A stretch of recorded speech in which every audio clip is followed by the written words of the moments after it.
modelnya sekarang. Setelah kita melewati 3 tahapan pertama dalam penelitian, kita mencoba merumuskan masalah yang akan kita teliti. Nah, perumusan masalah sendiri bersumber dari pengamatan kita atau observasi yang kita lakukan di sekeliling kita, masyarakat, lingkungan organisasi, dan sejenisnya gitu, yang menurut kita memerlukan bantuan kita untuk kita selesaikan. Nah, tentu saja untuk merumuskan masalah itu bukan sekedar kita lihat, oh iya ada masalah, kita perlu melakukan verifikasi, perlu melakukan pendalaman, perlu melakukan investigasi lebih lanjut untuk mengetahui bahwa itu masalah atau bukan. Jadi selain observasi awal yang kita tangkap, kita rasakan dalam kehidupan sehari-hari, kita lanjutkan dengan wawancara kepada aktor-aktor atau pihak-pihak terkait. Setelah itu kita memastikan bahwa masalah tersebut sebenarnya di dunia nyata di tempat lain belum pernah disentuh oleh orang lain. Nah, kita mencoba, karena itu ada survei literatur di sana. Nah, pertemuan ke depan kita akan melihat survei literatur lebih jauh, bukan hanya sekedar untuk keperluan perumusan masalah ini, tapi untuk terutama untuk menentukan rancangan penelitian. Ini yang sudah kita pelajari. Kita mencoba untuk merumuskan masalah berdasarkan observasi dan data awal yang kita miliki. Nah, hari ini kita akan melihat bagaimana sih masalah tersebut bisa kita selesaikan. Nah, karena pendekatan kita ilmiah, ya, dia harus mengikuti metode atau cara yang rigor, gitu ya.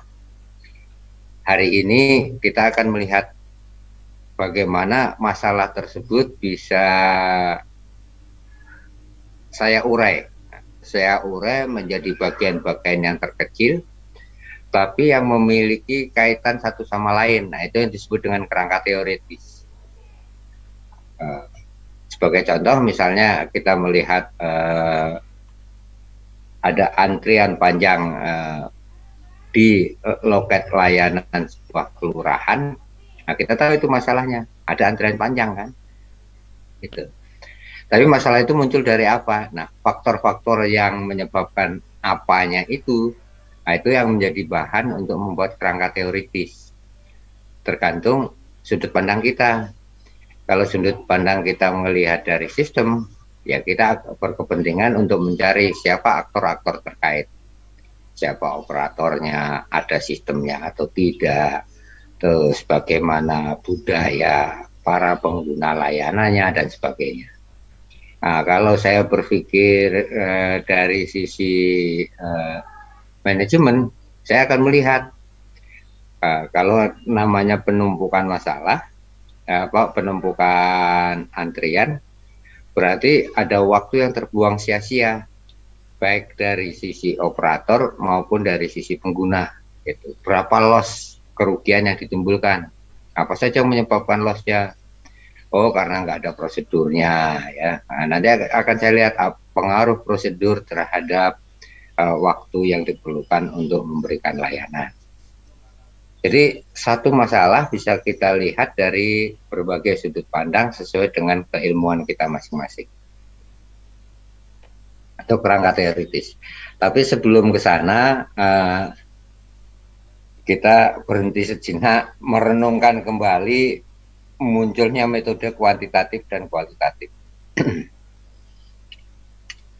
Pilihan terhadap metode penelitian atau metode yang akan kita gunakan untuk melakukan investigasi itu sangat tergantung dari paradigma, pola pikir, sudut pandang yang dimiliki oleh seorang peneliti, gitu ya. Nah, pola pikir ini bisa juga kita sebut sebagai kerangka teoritis penelitian. Kenapa?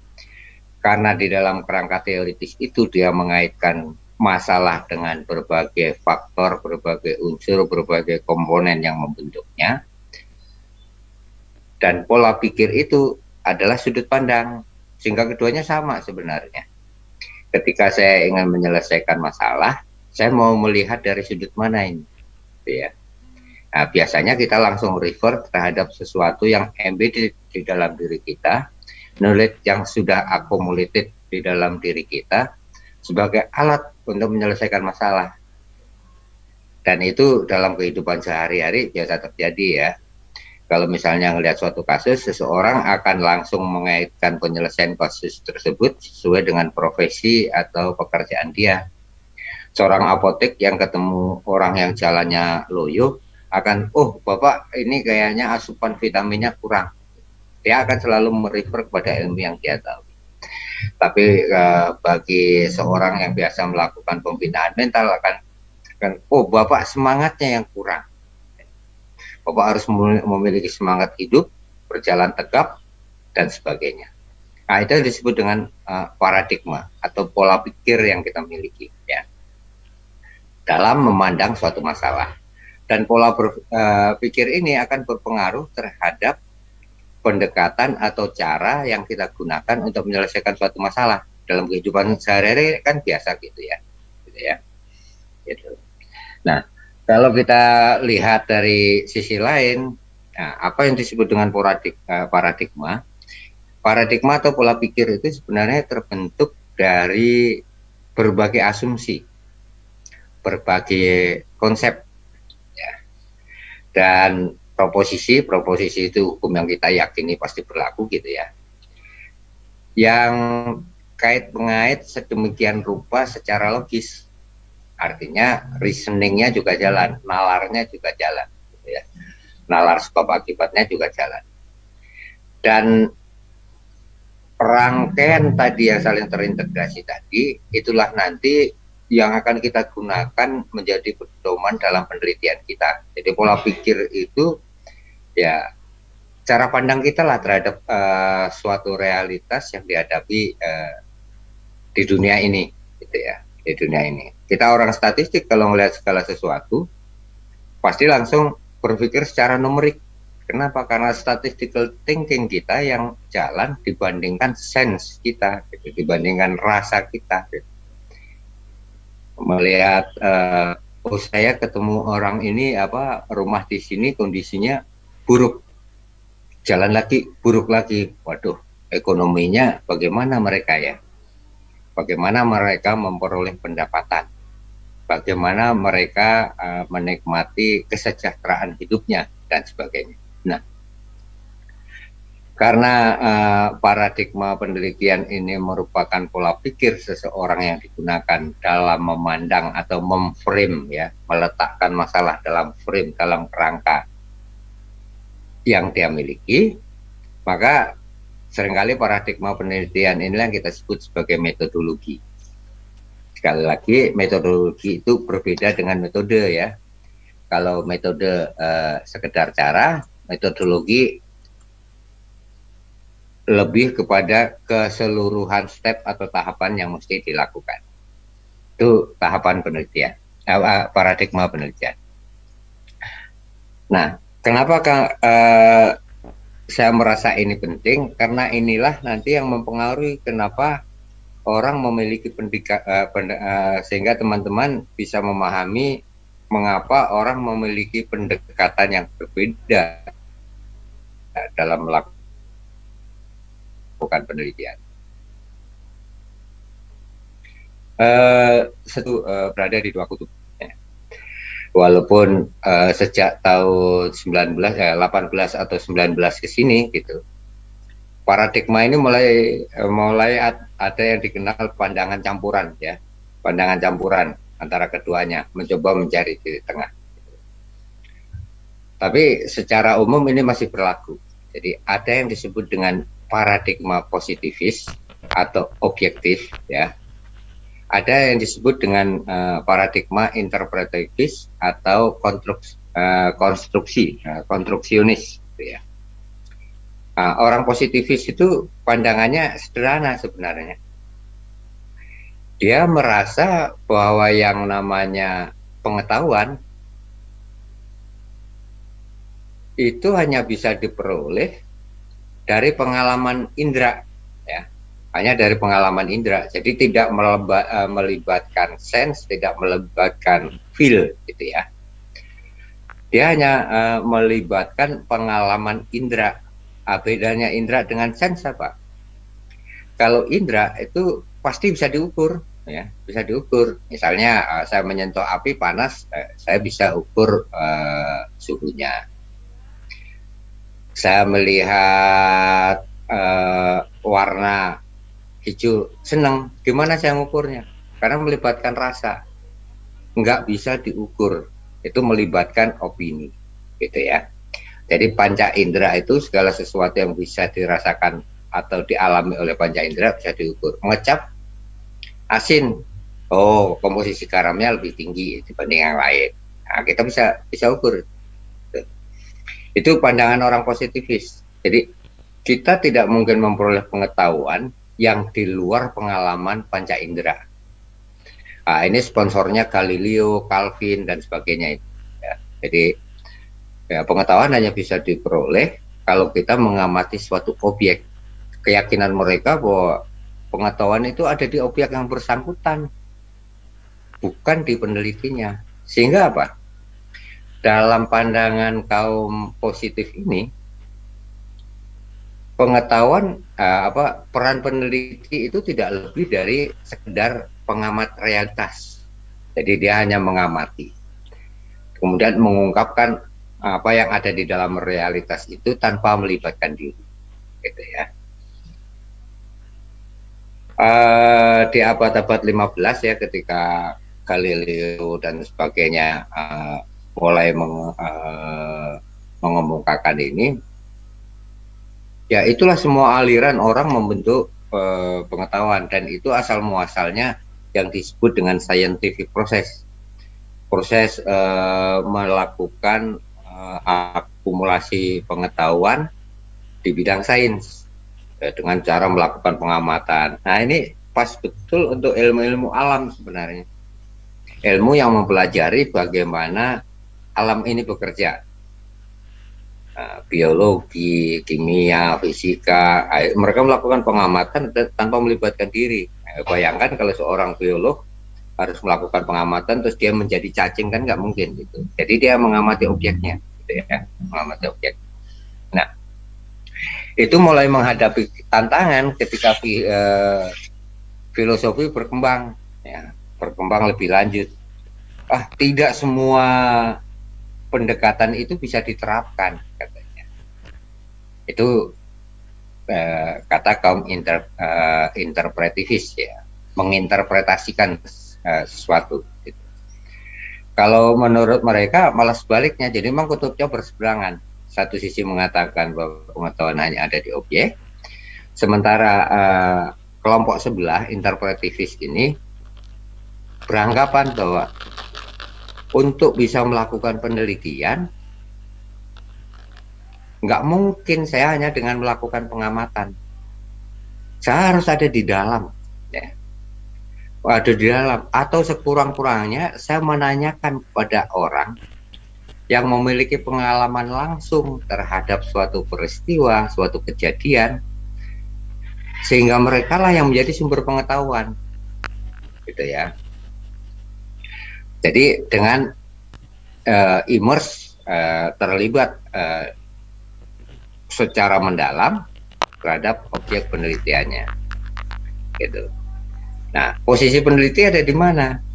Kalau menurut kaum interpretivis, peneliti ini adalah orang yang mencari tahu melalui pengalaman langsung, sehingga tugas dia yang memahami, menjelaskan, dan bagaimana dia bisa mengungkapkan realitas yang ada berdasarkan orang-orang yang mengalaminya. Nah, ini kan kutubnya yang berbeda. Nah, karena itu ini yang kemudian nanti di dalam metode penelitian menjadi dua pendekatan yang berbeda. Ya.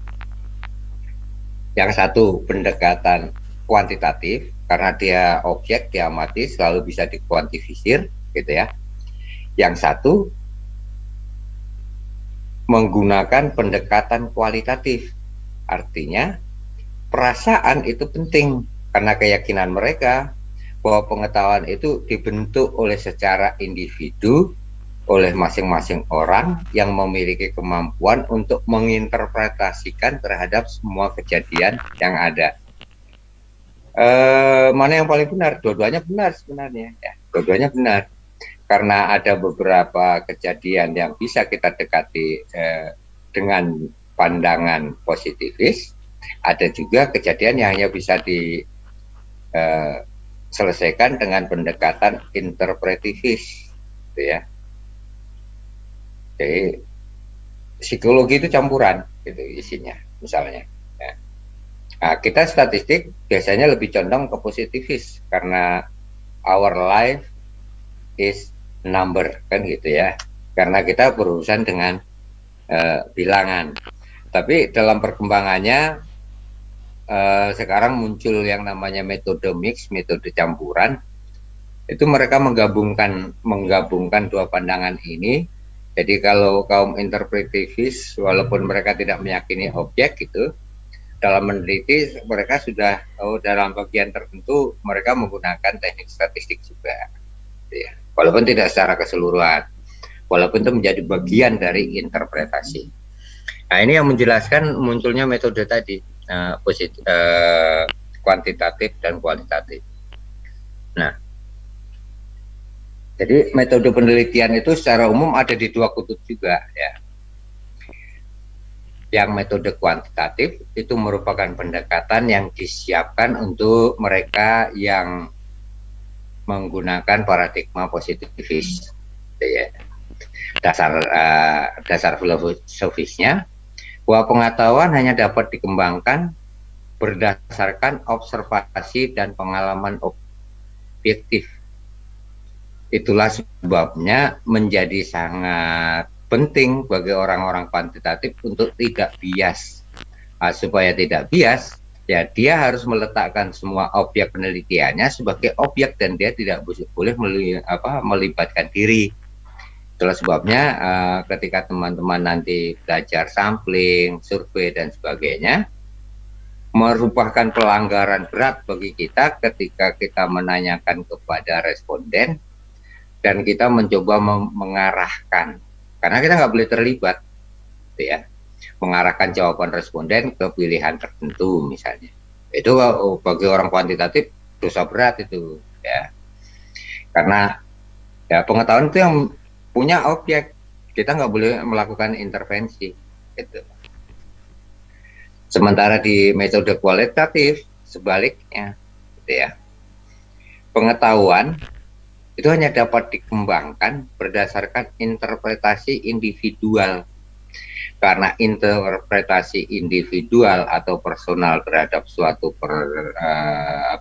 kejadian yang dihadapi sebenarnya itu kan merupakan representasi dari pengetahuan yang dimiliki.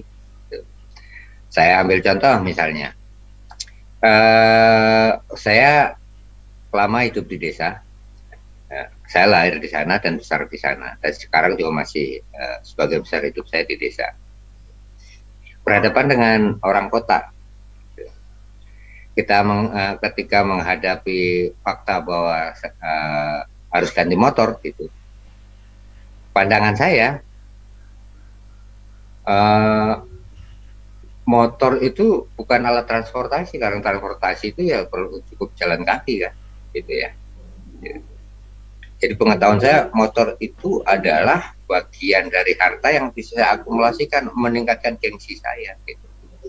Tapi ketika saya jalan-jalan ke kebun sayur dekat kampus, gitu, ternyata sehebat apapun kendaraan yang mereka miliki, pandangan mereka tidak lebih dari sekedar alat transportasi. Nah, jadi pengetahuan terhadap objek yang sama itu sangat berbeda sesuai dengan pengetahuan yang dimiliki oleh individu. Nah, itu pandangan kualitatif. Nah, dampak terhadap pelaksanaan penelitiannya gimana? Nah, orang metode kuantitatif karena dia objektif, dia akan berkepentingan terhadap representativeness, keterwakilan dari himpunan objek yang dia teliti. Karena itu metode sampling, teknik statistik, ya, cara memperoleh informasi yang tidak bias dan sebagainya itu menjadi perhatian utama di kuantitatif. Jumlah sampel, kecukupannya seperti apa dan sebagainya. Tapi kalau di metode kualitatif nggak perlu. Saya memiliki sampel satu orang, kalau saya bisa mendeskripsikan dengan baik, saya sudah bisa mengungkapkan permasalahan. Karena pengetahuan itu individual. Jadi yang saya ungkapkannya untuk kasus orang tersebut. Kan tuh orang kualitatif kalau meneliti 5 sampelnya gitu. 3, 2, 1 gitu. Nah, kita orang komputasi berada di dua pendekatan. Teman-teman yang sains data, terutama yang berkepentingan dengan algoritma untuk efisiensi algoritma, itu akan lebih menggunakan pendekatan kuantitatif. Kenapa? Karena kita membangkitkan banyak bilangan dengan banyak sampel dan sebagainya untuk melihat benar-benar efisien nggak sebenarnya algoritma saya. Kita melakukan perbandingan terhadap objek-objek yang kita amati. Gitu. Tapi teman-teman sains data yang lebih tertarik untuk misalnya mencari metode yang paling baik untuk melakukan data mining, sebenarnya itu ada di kualitatif.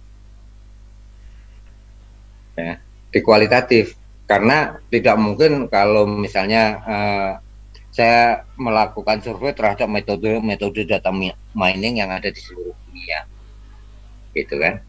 Karena satu metode itu munculnya cuma sekali. Yang kita lakukan di sana kan cuma mendeskripsikan metode tersebut dari berbagai pendekatan kan, bukan simulasinya kan?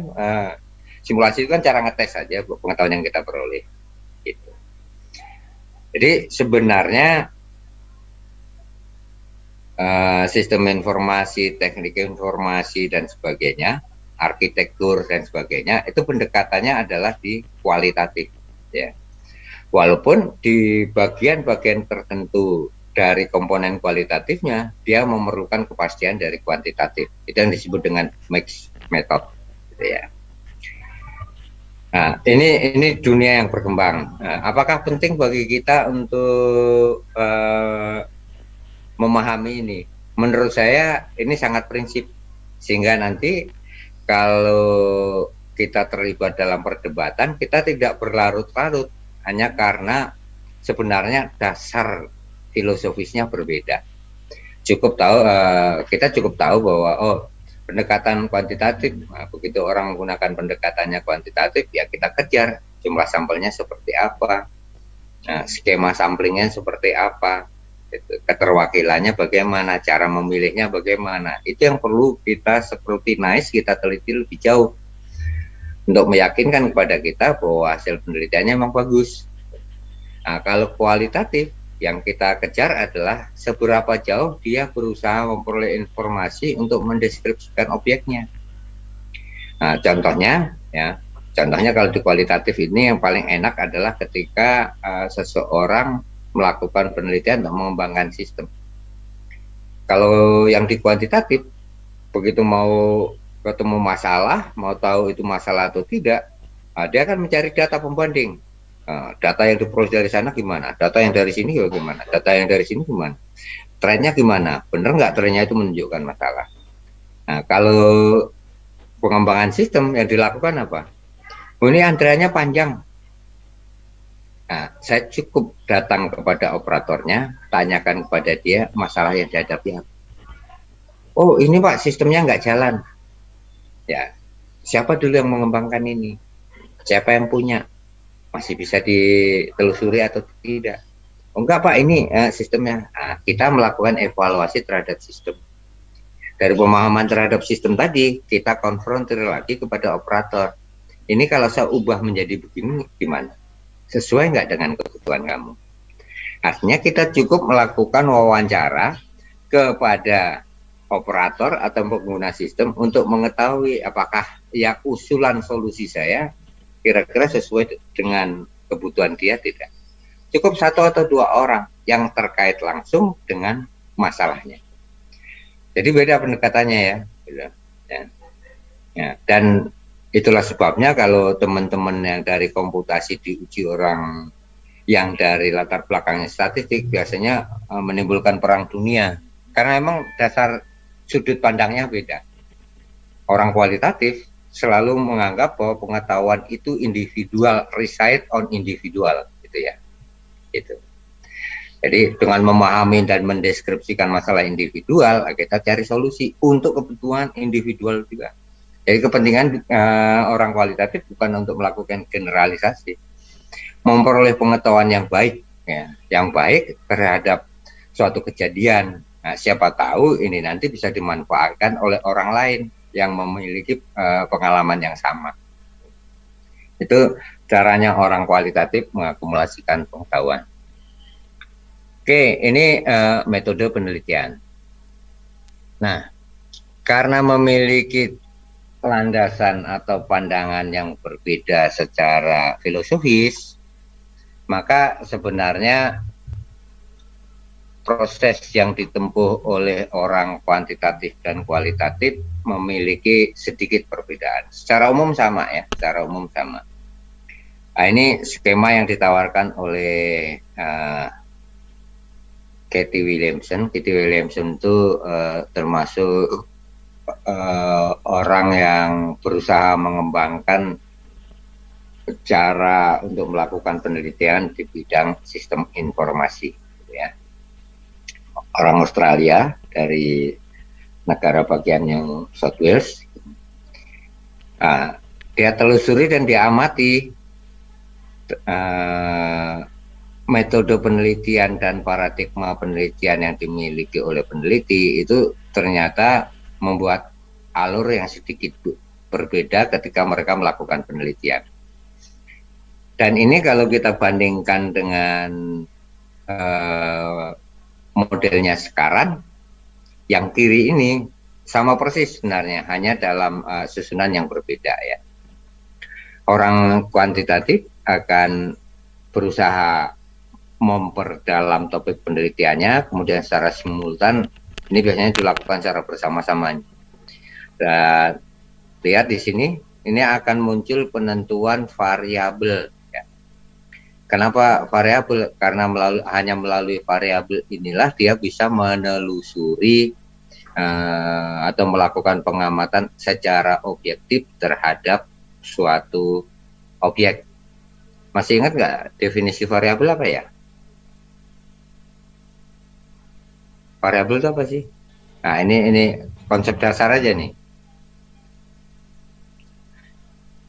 Kalian kan dari tingkat 3 ya, walaupun di komputasi kan belajar statistik juga. Apa sih yang disebut dengan variabel? Saya pilih aja Ivita. Seneng saya, atapnya bagus tuh. Ivita. Variabel itu apa? Iya, Pak. Ya, variabel itu apa? Nilai yang dapat berubah dalam suatu model. Nilai yang dapat berubah dalam suatu model. Mi. Yang cewek dulu lah. Ridwan ntar aja. Iya, Pak. Ya, variabel itu apa? Objek yang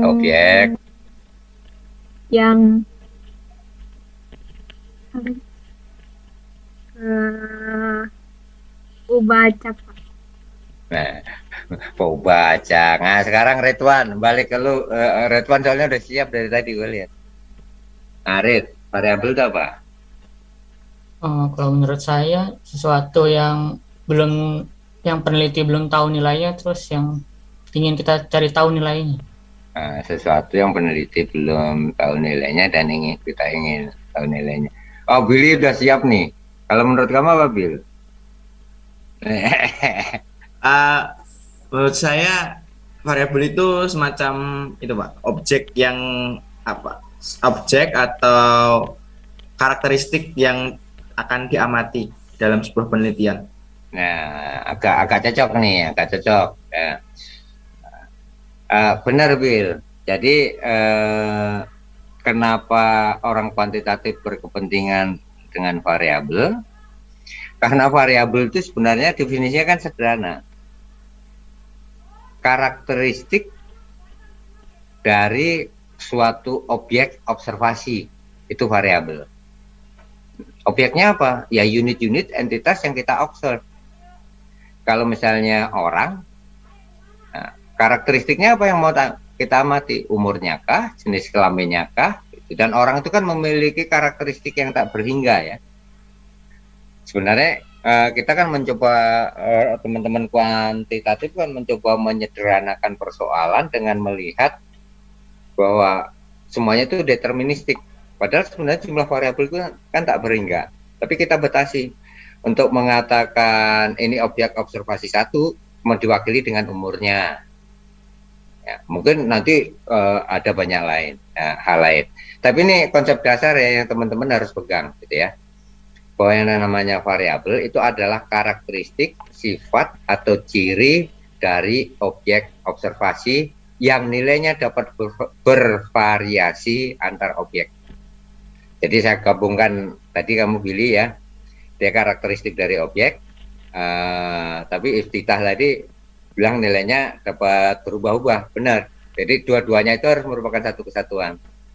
Jadi dia merupakan sifat, ciri, karakteristik dari objek yang nilainya bervariasi antar objek. Kita sebut variabel. Nah, kalau semua objek memiliki nilai yang sama, gitu misalnya orang hidup bernafas gitu. Terus saya karakterisasi manusia dengan bernafas atau tidak gitu. Yang nggak ada gunanya karena semua orang hidup pasti bernafas kan. Gitu. Kecuali kan belum ada nafas artifisial kan belum ada ya. Nafasnya artifisial gitu kan belum ada gitu ya. Itu ya. Jadi orang kuantitatif karena dia objektif ya, maka penting bagi dia melakukan identifikasi terhadap variabel tadi. Ya.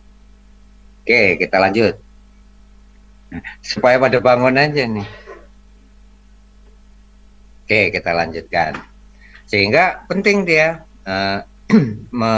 orang kuantitatif untuk menentukan variabel. Kenapa ini penting? Karena dari variabel inilah yang menentukan arah, direction, ya, tujuan dari penelitian yang dilakukan.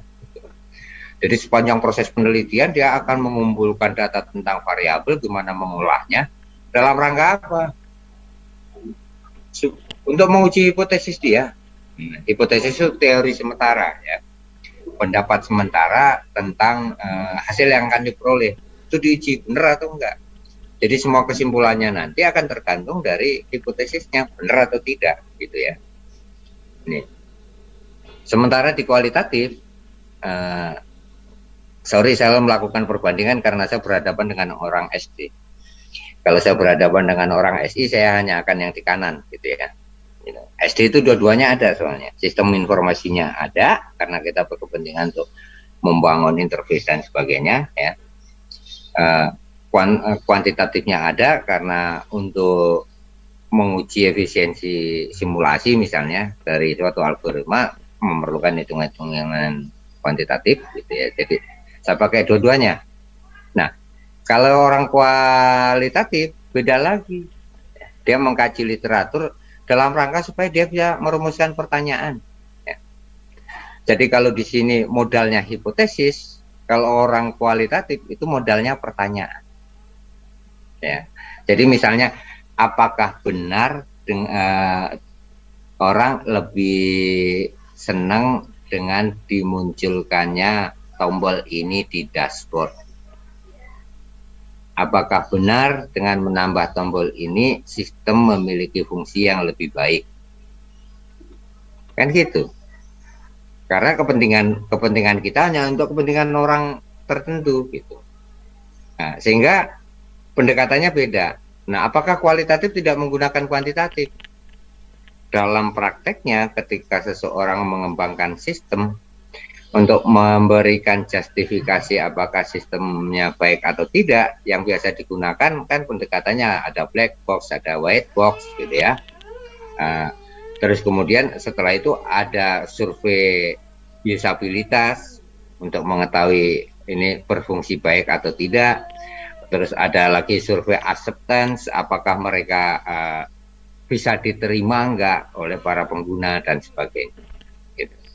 Jadi kita berada di dua mazhab sebenarnya, gitu ya, berada di dua mazhab, dan dua-duanya perlu kita ketahui supaya nanti kalian tidak bingung ya, tidak bingung mau pakai yang mana. Dua-duanya benar, yang penting kalian bisa menjelaskan sudut pandang kalian. Ya. Jadi agak beda pendekatannya. Kalau ini harus ada hipotesis, tapi orang kualitatif tidak menuntut adanya hipotesis. Kenapa? Karena kalau dia ngomong sampel, artinya mengambil contoh untuk memperoleh data penelitiannya, orang kualitatif itu hanya berkepentingan siapa sih orangnya, di mana gitu. Karena itu kalau teman-teman SI mengembangkan sistem untuk kebutuhan kesesamaan BPS, kita tanya siapa sih subjek matter kamu sudah ketemu belum, mana buktinya kamu sudah melakukan wawancara. Hanya itu yang muncul ketika ujian skripsi. Terus menurut pendapat dia apa, buktinya mana? Ya. Bukti-bukti kuesioner ketika dia wawancara itu sudah cukup. Tapi kalau di sini, di kuantitatif, kita akan tanya mana instrumennya, bagaimana daftar kuesionernya, apa jawabannya, pilihan jawabannya seperti apa. Nah, kita scrutinize hanya untuk menjaga bahwa hasil penelitian dia objektif. Kalau ini hanya untuk menjamin bahwa deskripsi dia tentang masalahnya sudah benar atau tidak. Ya. Dua sudut pandang itu memerlukan pendekatan yang berbeda, gitu ya. Oke, barulah kita masuk ke dalam apa yang disebut dengan teori. Kita udah tahu metode penelitian, gagasan dasar filosofis mereka dalam memandang dunia. Nah, sekarang kenapa kita perlu membangun kerangka teoretis? Apa sih yang disebut dengan teori? Teori itu sebenarnya adalah mimpi, ya. Jadi yang namanya teori ada berbagai pengertian, tapi saya lebih menyukai pengertian yang beranggapan bahwa teori itu sebenarnya adalah pandangan kita terhadap dunia, ya, pandangan kita terhadap dunia. Nah, karena itu saya sebut di sini. Teori itu merupakan pengandaian ya, sistem yang kita gunakan untuk menjelaskan tentang sesuatu. Ya. Pengandaian, ya, hanya pengandaian. Dalam menjelaskan ini, saya juga harus menggunakan prinsip-prinsip umum. Prinsip umum yang mana? Dia memiliki penjelasan logis yang dapat diterima oleh orang lain.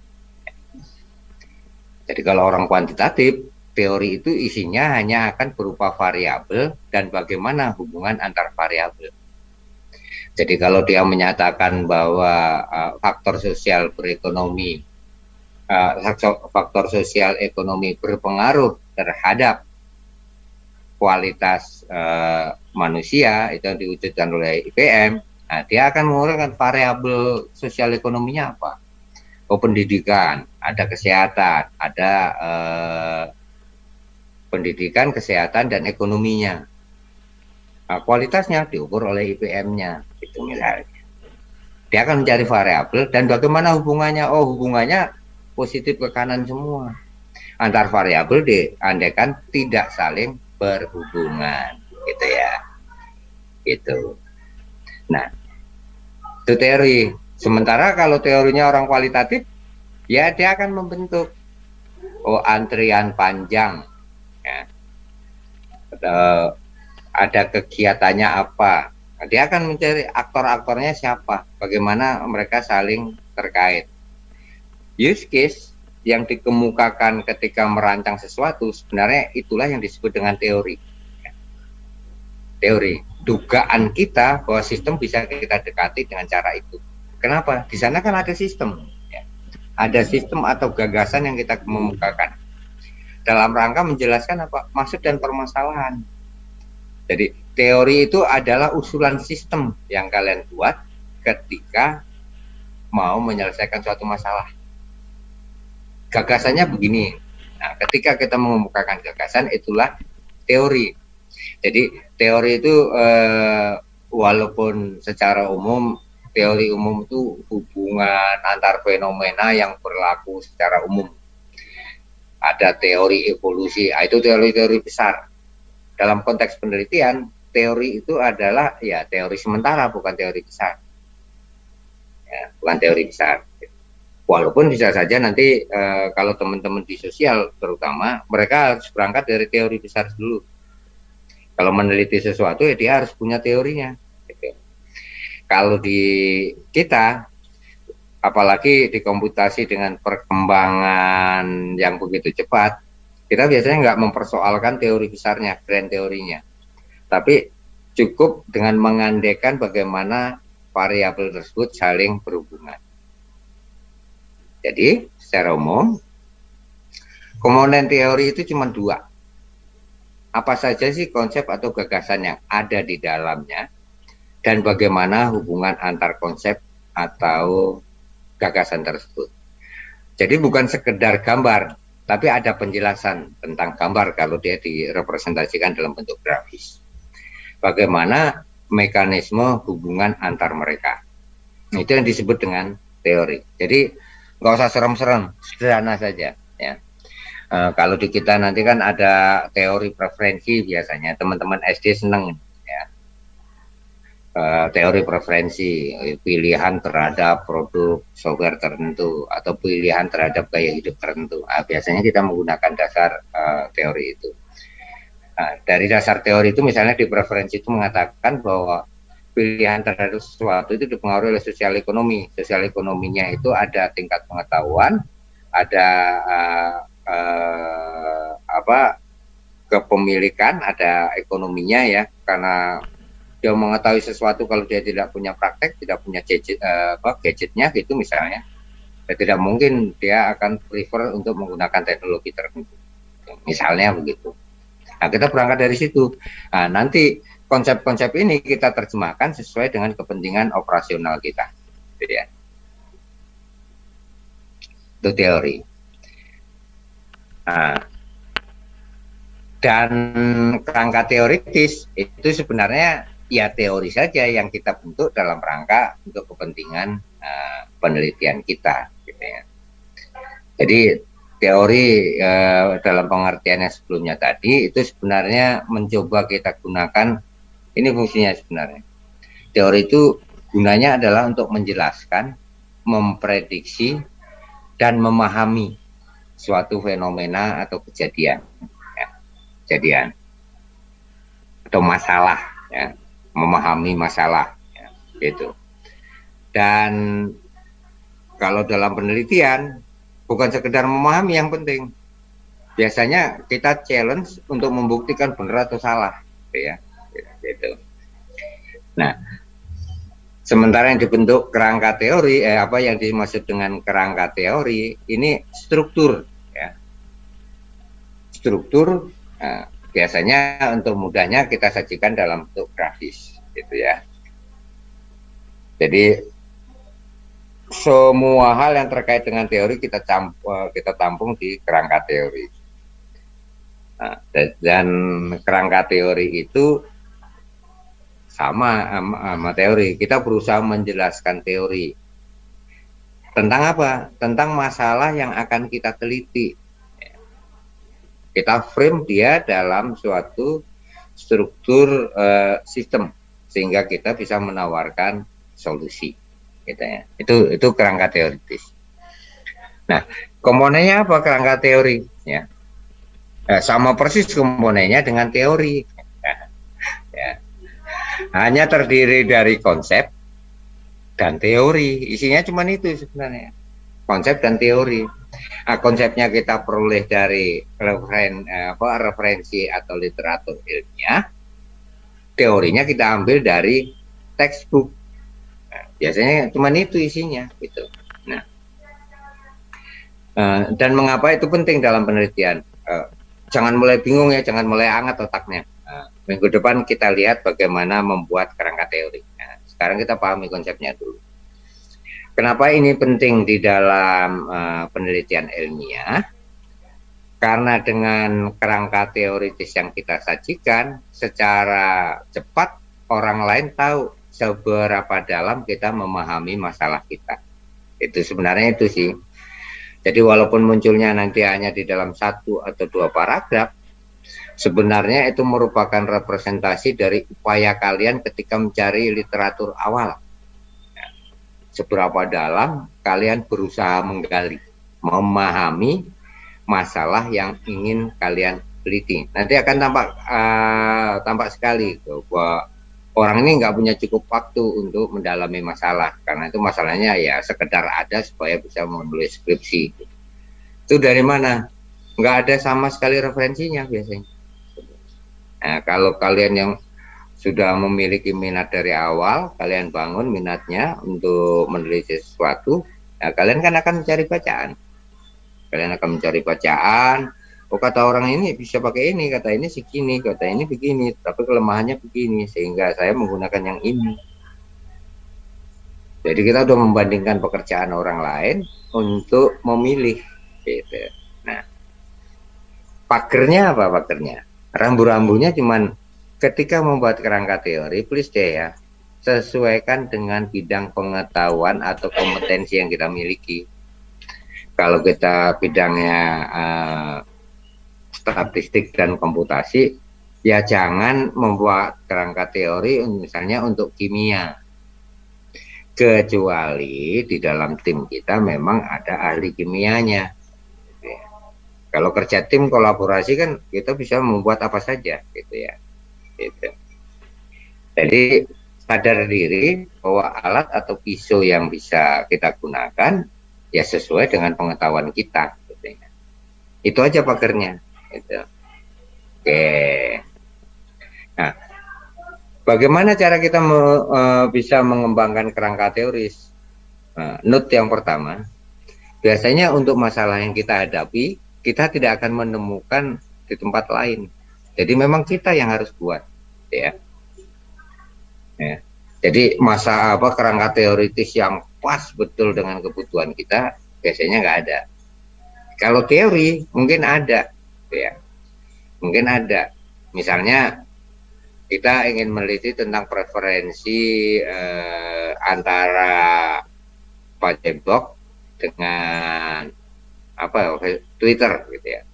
Penggunaan para pengguna itu mereka lebih prefer ke Facebook atau ke Twitter. Nah, itu ada teorinya. Teori preferensi. Di sebelah kiri ini menjelaskan berbagai kondisi atau faktor, di sebelah kanan pilihan Facebook atau Twitter. Dan, kita teorinya bisa ambil. Tapi untuk situasi kita, faktor-faktornya kan harus kita sesuaikan. Kalau dia menyebut di sini sosial ekonomi, di sini interaksi sosial, kita kan harus terjemahkan sesuai dengan kondisi kita. Nah, itu peran kita ya, menentukan faktor-faktor seperti yang tadi itu seperti apa, gitu ya. Jadi mau tidak mau untuk membangun kerangka teoritis, karena tidak mungkin kita menemukan kerangka teoritis sesuai dengan kebutuhan kita di literatur. Dalam mau tidak mau kita harus mau melakukan kajian literatur. How to do that? That's what we want. We will learn it next week, gitu ya. Gitu. Kita harus melakukan kajian literatur. Ya. Mungkin bisa juga ngintip kerangka teoritis orang lain. Sekedar ingin tahu model analitiknya seperti apa sih. Nah, mungkin nanti pendekatannya kita ambil, tapi komponen di dalamnya berbeda. Gitu. Jadi model dalam melakukan analisisnya seperti apa, pendekatan dia seperti apa. Nah, kita mencoba menggunakan kerangka yang dia gunakan. Ya cukup memberikan referensi aja kan bayarannya kan cuma citasi bahwa kita ngambil ide dia dalam rangka mengatasi masalah yang ingin kita dekati. Nah, yang harus hati-hati di sini karena di dalam kerangka teoritis itu ada teori, ya, harus disesuaikan, ya. Cocok nggak dengan masalah kita. Tapi jangan membatasi diri gitu. Oh, saya orang komputasi, saya harus mengambil teori dari komputasi. Nggak akan ketemu, ya. Nggak akan ketemu gitu. Sebagai bayangan, kalian masih tahu siapa itu yang mengembangkan Mac itu siapa? Yang punya Mac? Yang makan apel nggak pernah habis itu siapa itu? Steve Jobs. Steve Jobs. Ya. Sebagai bayangan itu Steve Jobs itu kan pakai apel. Kenapa apel? Karena dia terpesona dengan teori fisika, gravitasi. Apel, Newton tiduran di taman ketiban apel, ditemu Steve Jobs dimakan separuh, keroak dia buang kan gitu. Itu kan asal muasalnya berkembangnya perusahaan Apple kan itu sebenarnya. Ya. Itu kan sebenarnya konsepnya dari apa? Gravitasi ilmu fisika. Ya. Menghitung bahwa segala sesuatu benda yang dilempar ke udara akan jatuh ke bumi karena ada daya tarik. Tapi ternyata teori ini banyak sekali digunakan untuk menjelaskan fenomena sosial. Ya. Misalnya teori migrasi, itu kan asalnya dari fisika. Nggak apa-apa, tapi cocok. Yang penting kita bisa mengurutkan logikanya sehingga make sense, masuk akal gitu untuk diterapkan. Nah, teori migrasi itu isinya kan pull and push. Sepanjang ada penarik, ya, yang menggantikan gravitasi tadi, ya, yang menggantikan gravitasi faktor penariknya apa? Ada lapangan kerja, ada fasilitas, ada kehidupan yang lebih baik, orang akan datang bermigrasi. Seperti halnya gravitasi, seperti halnya bumi menarik segala sesuatu benda yang ada di atmosfer ke dirinya. Gitu ya. Jadi jangan hanya membatasi diri nyari komputasi, itu nanti kita masuk ke fisika kuantum, malah mungkin nggak bisa kita gunakan untuk memecahkan masalah. Yang penting sesuai dengan masalah. Karakteristiknya bisa disesuaikan dengan kebutuhan gitu. Dan jangan ngambil teori yang tidak mungkin kita terapkan. Misalnya teorinya melibatkan mekanisme yang kompleks. Ingat, penelitian itu salah satu konsep dasarnya adalah parsimoni, pelit, sederhana. Artinya semakin bagus, semakin sederhana ya semakin baik, karena semakin mudah kita jelaskan gitu. Dan jadi ada tiga pertimbangan. Yang pertama sesuai, mudah, dan kuat dalam menjelaskan. Artinya tidak menimbulkan ambiguitas. Nanti dijelaskan, nah ini kalau ini gimana? Artinya banyak faktor pembanding lain yang belum tercakup dalam teori tersebut. Ya. Kalau ngomong sih gampang, prakteknya nanti susah. Tapi mudah-mudahan minggu depan menjadi semakin jelas. Kita ngomongin konsep aja sekarang. Oke. Mengapa kerangka teori ini penting dalam penelitian? Ya. Sebenarnya melalui kerangka teori kita mencoba berlatih untuk menjadi humble, menjadi rendah rendah hati, bukan rendah diri ya. Kalau rendah diri kayak saya minderan gitu. Saya kalau udah ketemu kalian minder. Tapi kalau online gagah saya ngomong. Tapi kalau ketemu fisik saya minder gitu ya. Nah, rendah hati. Kenapa? Karena kita berani mengungkapkan asumsi apa yang akan kita gunakan dalam penelitian nanti. Untuk apa? Supaya saya bisa dikritik. Jadi jangan enggak mau nanti enggak diomongin, enggak, supaya kita bisa dikritik. Itu humility sikap rendah hati itu yang ingin dibangun. Jadi kita nyatakan secara eksplisit apa yang akan kita lakukan supaya orang bisa memberikan kritik kepada kita. Itu kegunaan yang pertama. Dan kenapa kritik penting? Karena hanya melalui kritiklah kita bisa menyempurnakan ide dan gagasan kita. Jadi kalau nggak ada dikritik, nggak ada di itu, biasanya gagasan kita itu mati. Ya. Belum tentu benar, tapi kita udah gaya, gitu ya. Gitu. Terus fungsi yang kedua, melalui kerangka teoritis ini sebenarnya kita sedang mencoba membangun ya dari berbagai pengetahuan yang ada, gitu ya. Kira-kira penelitian yang akan saya lakukan nanti seperti apa ya? Jadi kita mencoba memanfaatkan karya orang lain. Ini juga humility juga gitu ya. Humble tadi. Kita mau mengadopsi pengetahuan orang lain dalam rangka memajukan pengetahuan. Gitu. Jadi kita manfaatkan pengetahuan mereka untuk mencari solusi atas masalah yang kita gunakan. Oke, dan sebenarnya dengan membangun kerangka teoritis ini, kalau saya melihat ini yang paling penting. Mau tidak mau kita dipaksa membaca. Mau tidak mau dipaksa membaca. Karena kalau kita tidak membaca literatur, kita hanya, oh saya kan orang komputasi Pak, sukanya coding. Nah, sampai nanti jamuran, kita jadi tukang bikin program doang. Gitu.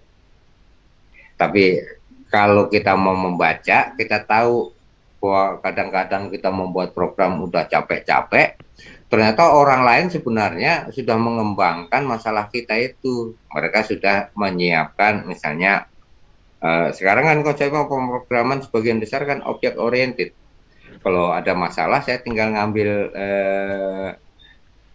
shrimpnya aja, saya ambil aja, gitu kan. Saya pinjem, saya ramu dengan yang lain, saya ganti parameternya, kan cuma gitu sekarang. Ya nggak usah capek-capek gitu. Nah, nanti kita capek sendiri setelah pekerjaan kita selesai, ternyata dunia sudah lari entah kemana. Nah, berusahalah membaca supaya tahu posisi perkembangan sesuatu yang kita dalami ini ada di mana. Ya. Dan sisi lain, dengan membangun kerangka teoritis, mau tidak mau kita dipaksa untuk mengetahui lebih baik tentang fenomena kita yang akan diteliti. Kita akan mencari pembanding. Karena kita kan nggak boleh melakukan plagiarisasi. Jadi kalau ternyata ini sudah ada orang melakukan penelitian tentang ini, ya untuk apa lagi kita lakukan penelitiannya? Kecuali kita mau melakukan konfirmasi, gitu ya. Itu. Jadi 3 hal ini menjadi sangat penting menurut saya. Melatih kita untuk membangun pola pikir ilmiah, siap menerima kritik, dapat mengajukan usulan, dan bisa memperdalam atau memperkaya pengetahuan yang kita miliki. Nah, bagaimana strateginya? Strategi apa yang paling baik? Tidak ada strategi yang menjadi obat mujarab untuk semua orang. Masing-masing orang memiliki pendekatan yang berbeda. Ya. Tapi sekurang-kurangnya ada pendekatan umum ya, dengan berbagai cara atau pendekatan personal masing-masing. Gitu ya. Yang pertama, sebelum mengembangkan kerangka teoritis, kalau perlu buatlah alternatif 2 sampai 3 masalah penelitian yang kalian teliti, ya, yang akan kalian teliti, 2 atau 3, tapi jangan hanya berhenti di 1, nanti kalian akan putus asa. Nah, contohnya kalian sudah memilih suatu topik, tapi ternyata nggak ada referensinya, dan itu ketahuan ketika kalian baru mulai menulis. Nah, penyakitnya orang komputasi kan gitu, dia bikin programnya, aplikasinya dulu, baru dia mau nulis. Jangan, gunakan step yang benar. Begitu kalian punya masalah, carilah literatur. Jangan sampai nggak ada literaturnya. Karena kalau nggak ada literaturnya, kalian akan kesulitan pada saat menuliskan skripsi nanti. Jadi saran saya, buatlah alternatif masalah penelitian. Ya. Sehingga dari 3 masalah ini kalian bisa lakukan brainstorming dengan orang. Ya. Ya. Dengan orang lain, dengan ahli, melalui berbagai cara komunikasi, termasuk telepati, gitu ya. Komunikasikanlah itu dengan orang-orang yang kalian anggap paling tahu, sebelum kalian matang benar di masalahnya. Ini strategi nanti ya. Jadi kalian gunakan seperti itu. Nah, terus cari ke Google search keywordnya apa sih masalah kamu itu. Ya. Masalah yang saya pilih tadi mana? Nah, yang lebih menjanjikan mana? Jadi Google Search selain membantu dapat kalian manfaatkan untuk melihat apakah topik ini banyak diteliti oleh orang lain atau tidak, kalian bisa juga manfaatkan untuk membaca ringkasan pendek yang ada di bawah kalau kalian menggunakan Google Scholar gitu ya. Selain judul, kalian bisa klik abstraknya untuk melihat ini kira-kira metodologinya nanti saya mampu nggak ya, sambil mengukur diri sendiri gitu. Walaupun ya bagus sih kalian menunjukkan semangat mempelajari metodologi baru yang belum pernah diterapkan oleh orang, bagus gitu. Tapi jangan membuang harta sia-sia gitu ya untuk sesuatu yang belum tentu nanti yang kita peroleh itu sebanding ya. Waktu kalian cuma 6 bulan, ukur itu ya. Ya bagus sih belajar sesuatu yang baru, tapi kan belum tentu juga nanti digunakan di pekerjaan. Jadi lebih baik kalian gunakan untuk hal lain gitu ya. Jadi kalian brainstorming, cari di internet ya, cari di internet. Kalau sekarang saya tidak menyarankan, kalau dulu saya selalu sarankan mahasiswa saya untuk datang ke Perpustakaan Nasional. Karena berbagai jenis buku ada dan bisa kita temukan gitu. Kalau sekarang kita cukup mencari online saja. Idealnya sih kampus memiliki database penelitian gitu. Tapi proses berlangganannya ternyata tidak mudah gitu ya, tidak mudah. Selain mahal, prosedurnya juga tidak mudah gitu. Nah, saya lagi berusaha untuk mempengaruhi itu. Minimal ada database penelitian yang menawarkan abstrak lah. Nanti kita nyari sendiri kan itunya jurnalnya dengan berbagai cara gitu. Nah, dari berbagai tindakan tadi, dari brainstorming dan kemudian melakukan kajian literatur, nah, kalian baru matangkan bener nih, oh masalahnya ini, dengan menggunakan kerangka teoritis yang ini. Bagaimana membangunnya dari kerangka literatur, sekalian minggu depan. Jadi minggu depan kita akan mencoba ngambil teks untuk kita bedah bagaimana orang lain melakukan hal itu. Jadi kalau orang kuantitatif ya mereka mengumpulkan konstruk itu konsep yang masih ada di benak kita, turunkan menjadi variabel yang bisa diukur ya. Kemudian kita cocokkan dengan teori-teori, kalau behavioral sciences banyak ini ilmu, ada teori perilaku, ada teori keyakinan tentang kesehatan dan sebagainya gitu, bisa kita gunakan. Kalau di kita ya paling model ya, model-model atau bahkan artefak yang bisa kita lihat kembali ya. Ini strategi pengembangannya. Jadi ini catatan akhir. Untuk dapat menyusun kerangka teoritis yang baik, kita perlu mengetahui teori yang relevan ya, teori yang relevan. Kalau tidak ada teorinya, kita memiliki pengetahuan yang relevan dengan masalah kita dengan cukup baik. Paling tidak, bagaimana urutan logis yang digunakan orang lain dalam memandang masalah kita. Dan kita juga perlu memutuskan teori atau pendekatan mana yang akan kita gunakan. Dan ini hanya dapat diperoleh kalau kita membaca. Jadi read, ikro, ya, membaca. Ya. Nah, sekarang ngomong tentang hipotesis. Ya, sekali lagi, hipotesis ini biasanya kalau melakukan penelitiannya kuantitatif. Jadi dari kerangka teori atau model penelitian tadi, kita bisa mengidentifikasi variabel-variabel atau faktor-faktor apa yang berpengaruh terhadap variabel lain. Biasanya kita mengklasifikasikan menjadi independen dan dependen. Mana yang dependen, mana yang independen. Ya, hipotesis itu adalah hanya tentang dugaan hubungan antara independen dan dependen seperti apa. Dan dugaan antar antar independennya sendiri seperti apa. Nah, kalau analisisnya menjadi analisis faktor, hubungan antar variabelnya seperti apa. Ya, itu saja sebenarnya. Jadi hipotesis ini sebenarnya merupakan pernyataan sementara tentang hubungan antar variabel di dalam kerangka teori. Kalau kuantitatif, as simple as that. Nah, kalau kualitatif, biasanya munculnya bukan itu, tapi pertanyaan penelitian. Ya. Pertanyaan penelitian. Pertanyaan apa sih yang mau saya jawab dalam penelitian nanti? Ya. Misalnya, apakah dengan membangun sistem ini masalah dapat diselesaikan? Nah, itu.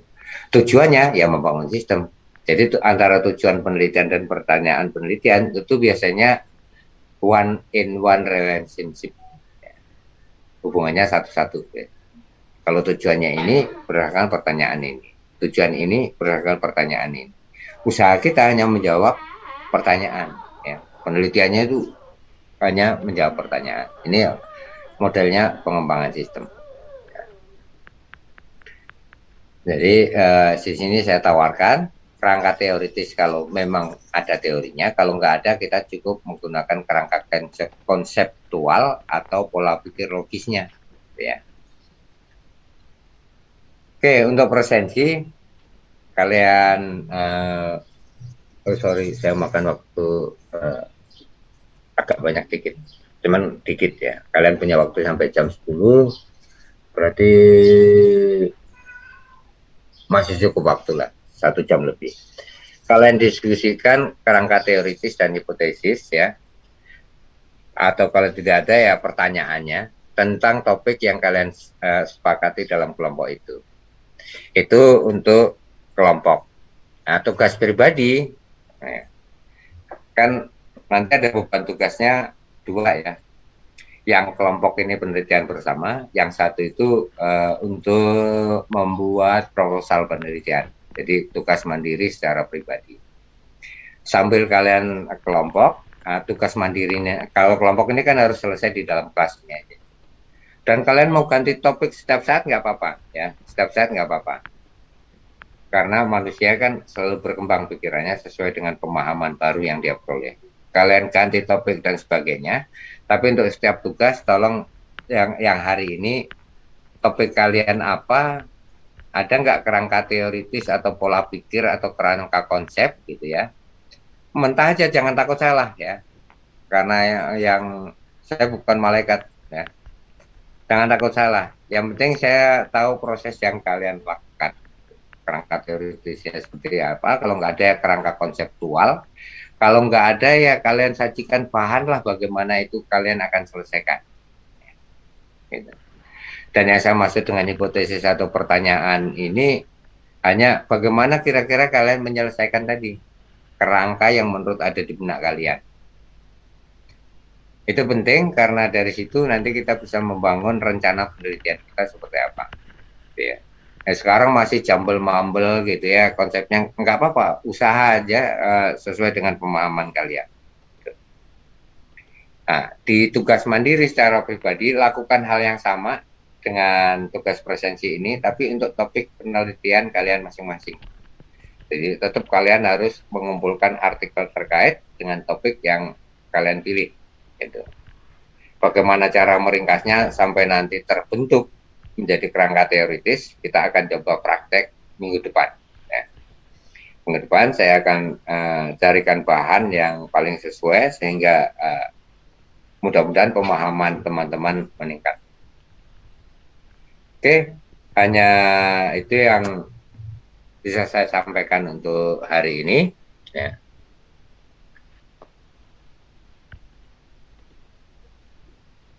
Itu Sarah di kebunnya siapa itu Sarah? Saya ini kayak cowok banget ya. Setiap kali ngeliat layar, mata yang kelihatan cuma mata ini mahasiswi. Atau Lila kelihatan sekarang. Kali yang salah bukan saya, kali layar kalian ini. Oke, sementara penjelasannya seperti itu. Mohon maaf karena masih konseptual ya, masih konseptual. Sengaja membuat bingung kalian supaya kalian berusaha mencari kejelasan di internet. Tapi enggak, minggu depan kita perjelas itu dengan melihat satu persatu dari apa yang sudah kita diskusikan sampai saat ini. Ada pertanyaan kah? Kalau nggak ada pertanyaan, ya udah, makan durian berwarna putih. Cukup sekian, terima kasih. Oke, beneran nggak ada yang mau nanya nih. Kalian baik deh. Halo Vanya. Vanya, lu di kebun mulu lu, Van. Kayak Fauzan dong. Lu lagi perang di mana tuh, San? Di Konoha, Pak. Oh, hidup lu susah banget. Nyari yang bagus-bagus lah. Itu memang latar belakangnya Konoha lu. Ya. Iya, Pak. Oke, untuk sementara itu dulu. Sampai ketemu minggu depan. Tolong jangan lupa presensi supaya kalian tidak punya masalah administrasi, ya. Daripada nanti nggak bisa ikut UTS-nya gara-gara lupa presensi. Oke, terima kasih. Selamat siang, sampai minggu depan.